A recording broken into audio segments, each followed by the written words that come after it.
வணக்கம் and welcome to ஒரு story Tamil. KTM அவங்களுடைய ஒரு புது வெஹிக்கிளான இந்த கேடிஎம் டியூக் 160 ஒரு நேக்கெட் ஸ்போர்ட்டி 160cc செக்மெண்ட்லன்னு பார்த்தோன்னா நம்மளுக்கு லான்ச் பண்ணியிருக்காங்க. பட் ஆல்ரெடி இந்த ஒரு 150 to 160cc செக்மெண்ட்டில் பெஸ்ட்டாக இருக்கக்கூடிய ஒரு வெஹிக்கிளாக நம்ம யமா MT-15 இந்த ஒரு செக்மெண்ட்டில் இருக்குது. பட் ஆனால் இந்த ரெண்டு வெஹிக்கிளுமே இந்த ஒரு செக்மெண்ட்டில் ரெண்டு பெஸ்ட்டான வெஹிக்கிள்ஸ். பட் ஆனால் இந்த ரெண்டு வெஹிக்கிளில் எந்த ஒரு வெஹிக்கிள் பெஸ்ட்டுன்னு வரும்போது நிச்சயமாக அந்த இடத்துல நிறைய டவுட்ஸ் இருக்குது. அதனால் இன்றைக்கி நம்ம இந்த வீடியோவில் இந்த யமாவோட MT-15 வெர்ஷன் 2க்கும் நம்ம கேடிஎம்மோட டியூக் 160க்கும் ஒரு டீட்டெயில்டான ஒரு கம்பேரிசன் ரிவ்யூவை பார்ப்போம்.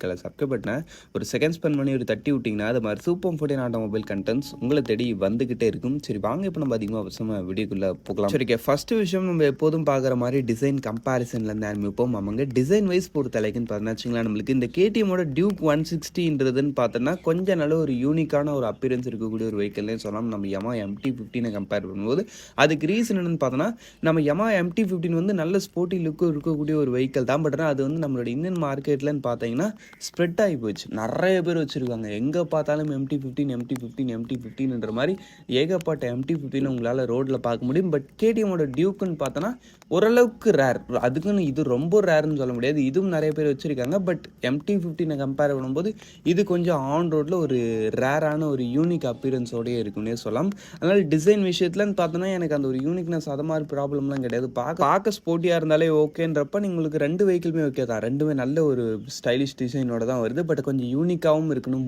கொஞ்சம் நல்ல ஒரு ப்ரீமியமான ஒரு ஃபீல் கொடுக்கணும்னு நினைக்கிறீங்க. இப்போ நிச்சயமாக இந்த கேடிஎம்மோட டியூக் 160 சைட் போகிறது ஒரு பெஸ்ட்டான ஒரு ஆப்ஷனாக இருக்கும். எல்லாமே பில்ட் குவாலிட்டி அது மாதிரி ஒரு சில விஷயங்களில் ஸ்லைட்லி MT-யை விட நம்ம கேடிஎம் எப்போதுமே கொஞ்சம் பெஸ்ட்டாகவே இருப்பாங்க. சரிக்கே அதனால் ஓரளவு டிசைன் பொறுத்தளவுக்கு நீங்கள் தான் முடிவு பண்ணணும். இந்த ரெண்டு வெஹிக்கிளோடைய டிசைனில் உங்களுக்கு எது பிடிச்சிருக்குன்றது ரெண்டுமே நல்ல ஒரு ப்ராப்பரான ஒரு ஸ்போர்ட்டி ஸ்டைலிங்கில் தான் வருது. சரிக்கே நெக்ஸ்ட் நம்ம இப்போ பார்க்க போகிறதுன்னு பார்த்தோன்னா வச்சுங்களேன் எந்த ரெண்டு வெஹிக்கிளோடைய அந்த ஒரு ஃபீச்சர் கம்பேரிசன். நம்ம ஃபீச்சர் வைஸ் பொறுத்தளவுக்குன்னு பார்த்தோன்னா வச்சுங்களேன் நம்மளுக்கு இந்த கேடிஎம்மோட டியூக் 160லன்னு பார்த்தோன்னா ஒரு நெகட்டிவ் டைப் இன்ஸ்ட்ருமெண்ட் கிளஸ்டர் தான் கொடுத்துருக்காங்க. பட் ஆனால் அதுலேயே உங்களுக்கு எதாவது ஃபீச்சர்ஸ் கனெக்டிவிட்டி ஃபீச்சர்ஸு அந்த ஒரு டர்ன் பை டர்ன் நேவிகேஷனு அது இல்லாமல் இன்னும் ஒரு சில நல்ல ஃபீச்சர்ஸ் அந்த ஒரு இன்ஸ்ட்ருமெண்ட் கிளஸ்டரில் கொடுத்துருக்காங்க. நெகட்டிவ் டைப்பாக இருந்தாலுமே நல்ல ஃபீச்சர்ஸ் லோட் பண்ணியிருப்பாங்க. அதில் உங்களுக்கு டவுட் கிடையாது. பட் நம்ம யமா MT-15 பொறுத்தளவுக்கு இந்த இடத்துல உங்களுக்கு TFT டைப்பே கொடுத்துருக்காங்க. டாப் மாடல் வரைகிறப்ப அந்த ஒரு TFT டைப்லன்னு பார்த்தோம்னா அதுலேயும் உங்களுக்கு கனெக்டிவிட்டி ஃபீச்சர்ஸ் அது மாதிரி எல்லா விஷயங்களும் ஓகே தான். ஓரளவு ஃபீச்சர்ஸ்ன்னு பார்த்தா ரெண்டு பேரும் நல்ல ஒரு ப்ராக்டிக்கலான ரேஞ்சில் தான் இருக்காங்க. பட் ஆனால் என்ன நம்ம MT-15 கிட்ட கொஞ்சம் அந்த ஒரு TFTன்ற மாதிரி ஒரு சில ஃபேன்சியரான விஷயங்கள் கொஞ்சம் எக்ஸ்ட்ரா இருக்குது. அதுக்கடுத்து லைட்டிங் செட்டப்லாம் பற்றி பேசினா ரெண்டு பேரும் ஆல்மோஸ்ட் சிமிலர் தான். ரெண்டுலையுமே நம்மளுக்கு ஃபுல் LED செட்டப் தான் வருதுன்றப்போ ஓரளவு ஃபீச்சர்ஸ்லையும் என்ன பொறுத்தளவுக்கு பெரிய டிஃப்ரென்ஸ் இல்லை. பட் MT-15 கேடிஎம்மோட ஸ்லைட்லி கொஞ்சம் பெட்டராக இருக்குது. அவ்வளோதான் நான் சொல்கிற விஷயம். சரிக்கே நெக்ஸ்ட் நம்ம இப்போ பார்க்க போகிறதுன்னு பார்த்தோன்னு வச்சுங்களேன் எந்த ரெண்டு வெஹிக்கிளுடைய அந்த ஒரு இன்ஜின் கம்பேரிசன். நம்ம இன்ஜின் வைஸ் பொறுத்தளவுக்கு ஃபஸ்ட்டு நம்ம இந்த கேடிஎம்மோட டியூக் 160 பார்ப்போம். இதில் உங்களுக்கு யூஸ் பண்ணிக்கிறதுன்னு பார்த்தோன்னா ஒரு 164.2cc சிங்கிள் சிலிண்டர் 4 ஸ்ட்ரோக் 4 வால்வுக்கான லிக்விட் கூல்ட் இன்ஜின் கொடுத்துருக்காங்க. With 6 speed gear box and slipper and resistance clutch. உங்களுக்கு பவர் ஃபிகர் வைஸ் பொறுத்தளவுக்குன்னு பார்த்தோன்னு வச்சுங்களேன் அரௌண்ட் உங்களுக்கு 18.73 BHP ஆஃப் பவர்ஸும் 15.5 newton metres of torque produce பண்ணுறது. சும்மா சொல்லக்கூடாதுங்க. இந்த ஒரு 160cc செக்மெண்ட்லேயே இருக்கிறதுலே one of the best in கிளாஸான ஒரு பவரை இந்த ஒரு வெஹிக்கிள் ப்ரொடியூஸ் பண்ணுது. டாப் ஸ்பீட் பொறுத்தளவுக்கு இவ்வளோன்ற மாதிரி இன்னும் கம்பெனி தரப்புலேருந்து சொல்லலை. பட் ஆனால் இந்த வெஹிக்கிளில் இருக்க ஸ்பெக் அண்ட் அந்த மாதிரி விஷயங்கள்லாம் வச்சு பார்க்கும்போது நிச்சயமாகவே இந்த வெஹிக்கிளால் ஒரு 130 அதை மாதிரி ரேஞ்சுக்கிட்ட உங்களால் டாப் ஸ்பீட் ரீச் பண்ண முடியுன்றப்போ பெர்ஃபார்மன்ஸ்லையும் குறை இல்லாமல் இருக்குன்றதுல டவுட் இல்லை. அது இல்லாமல் கேடிஎம்மோட அந்த ஒரு டிசைன் சிக்னேச்சர் அண்ட் இன்ஜினோடைய அந்த ஒரு விஷயங்கள் எல்லாம் இருக்குன்றப்போ உங்களுக்கு ஆக்சிலரேஷன் மாதிரி விஷயங்களும் பெட்டரான ஒரு ரேஞ்சில் இருக்கும் இந்த ஒரு வெஹிக்கிள். அதுக்கடுத்து மைலேஜ் நிறைய பேர் கேட்டிருந்தீங்க. ப்ரீவியஸாக ஒரு 2 வீடியோ போட்டிருந்தோம்.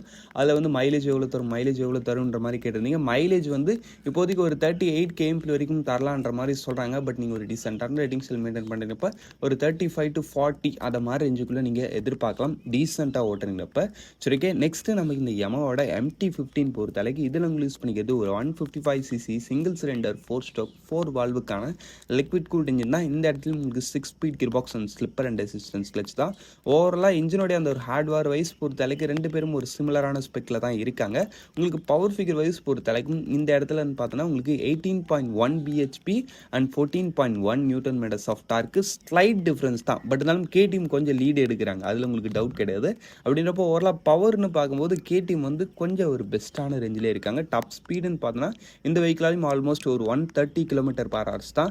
வெஹிக்கிளுடைய மைலேஜ் பொறுத்தளவுக்கு இந்த இடத்துல 48 எந்த இடத்துல பார்த்தீங்களா டிஃப்ரென்ஸு, மெயினாக மைலேஜ் தான் நம்ம யமஹாவோட MT-15க்கு இப்போவுமே ஒரு பெரிய ப்ளஸ்ஸாக இருக்குது. நம்ம KTMன்னு பார்த்தா 38 சொல்கிறாங்க இல்லைங்களா, பட் ஆனால் அக்ரெசிவ் ரைடிங் ஸ்டைல் மெயின்டைன் பண்ணிக்கிறப்போ மைலேஜ் ஒஸ்ட் ஆகிறதுக்கு கூட வாய்ப்பு இருக்குது.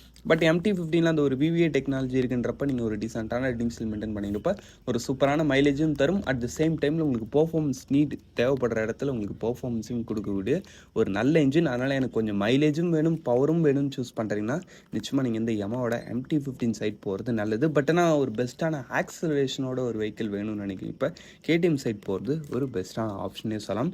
சரி, ஓகே, இந்த ரெண்டு வெஹிக்கிளுக்கும் ரேஸ் வச்சா எந்த வெஹிக்கிள் ஜெயிக்கும்ன்ற ஒரு எண்ணம் வருதுன்றப்ப அதுக்கு வந்து இப்போதைக்கு அக்யூரேட்டான ஒரு பதில் கிடையாது. ஏன்னா இந்த ரெண்டு வெஹிக்கிளுமே நம்மளுக்கு கையில் கிடைக்கல. நம்மளுக்கு MT-15 ஆல்மோஸ்ட் அவைலபிள், எல்லாருக்கும் தெரிஞ்சிருக்கும். பட் நான் டியூக் இப்போ தான் லான்ச் ஆயிருக்கு, இன்னும் யாருக்கும் கிடைக்கல. பட் இப்போதைக்கு நம்ம சொல்கிறது வந்து ஜஸ்ட் ஒரு ஸ்பெக் வைஸ் தான்ன்றப்ப ஆன் ரோட் பர்ஃபார்மன்ஸில் மேபி இந்த KTM கிட்ட கொஞ்சம் எக்ஸ்ட்ரா பவர் ஃபிகர்ஸ் இருக்குன்றப்ப அது லைட்டாக லீட் எடுக்கிறதுக்கான சான்சஸ் உண்டுன்னு நினைக்கலாம். பட் ஆனால் அட் த சேம் டைமில் அந்த ஒரு வெயிட் டிஃப்ரென்ஸ்னு ஒரு விஷயமும் இருக்குது. நம்ம KTM உடைய டோட்டல் வெயிட்டு 147 kg, பட் நம்ம MT-15 141 kg தான். ஆல்மோஸ்ட் ஒரு 8 kgக்கான வெயிட் டிஃப்ரென்ஸ் மேபி ஆன் ரோட்டில் ஒரு பெரிய டிஃப்ரென்ஸ் ஏற்படுத்தலாம், இல்லை பண்ணலாமலும் இருக்கலாம். அதை பற்றி தெரியல. பட் நிச்சயமாக ஸ்லைட்லி நம்ம KTM கிட்ட ஒரு பெட்டர் பவர் இருக்குது. பட் ஆன் ரோட்டில் எனக்கு தெரிஞ்ச ஆல்மோஸ்ட் ரெண்டு பேரும் ஒரு சிமிலரான ரேஞ்சில் தான் இருப்பாங்க. ஸ்லைட்லி நம்ம KTM கிட்ட ஒரு பெட்டர் பவர் இருக்குது, அவ்வளோதான் விஷயம். சரி, ஓகே, நெக்ஸ்ட் நம்ம இப்போ பார்க்க போகிறது இந்த ரெண்டு வெஹிக்கிளோடைய அந்த ஒரு பிரேக்கிங் அண்ட் டயர்ஸ் மாதிரி விஷயங்கள் பார்ப்போம். பிரேக்கிங் வைஸ் பொறுத்த அளவுக்குன்னு பார்த்தோன்னு வச்சுங்களேன், இந்த இடத்துல நான் இப்பயே சொல்லிடுறேன், பிரேக்கிங் அண்ட் டயர் செக்மெண்ட்டில் KTM தான் பெஸ்ட்டு. MT-15 இட்ஸ் ஓகேன்ற ரேஞ்சு ப்ராப்ளம் கிடையாது.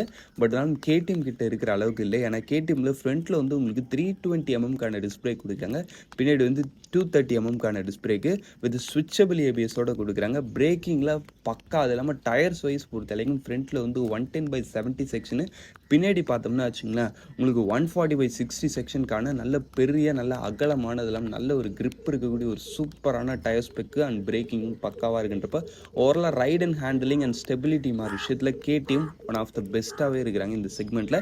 MT-15 பொறுத்தளவுக்கு குறை கிடையாது. ஆமாம், உங்களுக்கு ஃப்ரண்ட்டில் பார்த்தோம்னா ஒரு 282mm டிஸ்க்கு கொடுக்குறாங்க, பின்னாடி வந்து 220mm disc, twelve channel ABS இருக்குது. ஃப்ரண்ட்டில் வந்து 100/80 செக்ஷன், பின்னாடி வந்து 140/70 செக்ஷன், டீசெண்டான லெவலு. பட் KTM இந்த செக்மெண்ட்லேயே ஒரு பெஸ்ட்டான ஒரு ரேஞ்சில் இருக்குது, அது உங்களுக்கு டவுட்டே கிடையாது. சொல்லப்போனால் நம்மளுக்கு RC200ல் இருக்க அதே same set of suspension and wheels and tyres இதில் யூஸ் பண்ணியிருக்காங்கன்றப்ப அந்த ஒரு ரைடிங் ஸ்டெபிலிட்டியில் உங்களுக்கு குறைன்றது இருக்க போகிறல. நல்ல ஒரு சூப்பரான ரைடிங் ஸ்டைலுன்றது இந்த ஒரு வெஹிக்கிள் கிட்ட உங்களுக்கு கிடைக்கும். சரி, ஓகே, ஓவராலாக நம்ம எல்லாத்தையும் பார்த்து முடிச்சாச்சு. ஃபைனலாக நம்ம இப்போ இந்த ரெண்டு வெஹிக்கிளோடைய ஆன் ரோட் ப்ரைஸிங்ன்றதை பார்த்துட்டு வீடியோ முடிச்சுப்போம். ஆன் ரோட் ப்ரைஸிங்லான்னு பார்த்தோன்னா வச்சுங்களேன், ஃபஸ்ட்டு இந்த KTMோட டியூக் 160 பார்ப்போம். இதோட எக்ஷோரூம் ப்ரைஸ் நம்ம நேற்று பார்த்துருந்தோம் இல்லைங்களா, அது வந்து உங்களுக்கு 1.85 lakhs கிட்ட எக்ஷோரூம் எட்டு வந்துருந்தாங்க. ஆன் போர்டுன்னு பார்த்தோம்னா வச்சுங்களேன், அது உங்களுக்கு ஒரு 2,21,000 கிட்ட வரைக்கும் வரலான்ற மாதிரி சொல்கிறாங்க. இந்த ஒரு ப்ரைஸிங் ரேஞ்ச் தான் வரும். உங்களுடைய ஊருக்கு ஏற்ற மாதிரி ஸ்லைட்லி கொஞ்சம் ஃப்ளக்சுவேஷன் ஆகும், ஜஸ்ட் ஒரு 1,000-2,000 அந்த மாதிரி ரேஞ்சில் தான் ஃப்ளக்சுவேஷன் ஆகுன்றப்ப 2,20,000 அந்த மாதிரி ரேஞ்சுக்கிட்ட உங்களுக்கு இந்த வெஹிக்கிளோட ப்ரைஸிங்கிறது வருது. இட்ஸ் ஓகே, கொஞ்சம் எக்ஸ்பென்சிவ் தான், பட் இருந்தாலும் அதுக்கேற்ற விஷயங்கள் அந்த வெஹிக்கிளில் இருக்குது. அந்த ஒரு விஷயம் நம்ம மனசில் வச்சுக்கணும். சரி, ஓகே, நெக்ஸ்ட் நம்ம யமஹாவோட MT-15ன்னு பார்த்தோம்னா இதோடைய பேசிக் மாடல் ஜஸ்ட் உங்களுக்கு 2,04,000 ஸ்டார்டிங் ஆகி டாப் மாடல் 2,16,000 கிட்ட வரைக்கும் வருது. இதுவுமே எக்ஸ்பென்சிவ் தான், பட் ஆனால் KTM கம்பேர் பண்ணும்போது இது அஃபோர்டபுளாக இருக்குன்றப்ப ப்ரைஸிங் விஷயத்தில் MT-15 ஒரு பெஸ்ட்டான ஒரு ஆப்ஷனாகவே இருக்குது. சரி, ஓகே, ஓவராலாக நம்ம யமஹாவோட MT-15 யார் சூஸ் பண்ணலான்னு பார்த்தோன்னா எனக்கு கொஞ்சம் ரீசனபிள் ப்ரைஸிங்கில், ஆமாம் KTM கம்பேர் பண்ணும்போது ஒரு ரீசனபிள் ப்ரைஸிங்கில் நல்ல பவரும் கொடுக்கணும், அட் த சேம் டைமில் நல்ல மைலேஜும் கொடுக்குற மாதிரி ஒரு நல்ல ஃபீச்சர் லோடரான ஒரு வெஹிக்கிள் வேணும்னு இருப்ப நீங்கள் யமஹா MT-15 சூஸ் பண்ணலாம். பட் ஆனால் எனக்கு மைலேஜ் கொஞ்சம் ட்ராப் ஆனால் ப்ராப்ளம் கிடையாது. பட் ஆனால் எனக்கு நல்ல ஒரு யூனிக்கான ஒரு ஸ்போர்ட்டி அப்பியரன்ஸ், அதுலேயும் குறிப்பாக KTM வந்து என்னுடைய ஒரு ஃபேவரட்டான ஒரு வெஹிக்கிள், அதுக்கேற்ற மாதிரி நல்ல ஒரு பர்ஃபார்மன்ஸ் இருக்கக்கூடிய ஒரு 160cc மோட்டர் சைக்கிள் எனக்கு வேணும்னு நினைக்கிறீங்கிறப்ப நிச்சயமாக இந்த KTMோட டியூக் 160 உங்களுக்கு MT-15 கம்பேர் பண்ணும்போது கொஞ்சம் மைலேஜ் கம்மியாக கொடுக்கக்கூடிய ஒரு பெஸ்ட் ஆப்ஷன். சரி, ஓகே, அவ்வளோ தான் ஃப்ரெண்ட்ஸ், இந்த கம்பேரிசன் ரிவ்யூவை நம்ம இங்கே முடிச்சோம். இந்த கம்பேரிசனில் உங்களுக்கு எது பெஸ்ட்டாக ஃபீல் ஆகுதுன்றதை கமெண்ட் செக்ஷனில் பண்ணுவீங்க. தேங்க் ஃபார் வாட்சிங். Bye, see you later.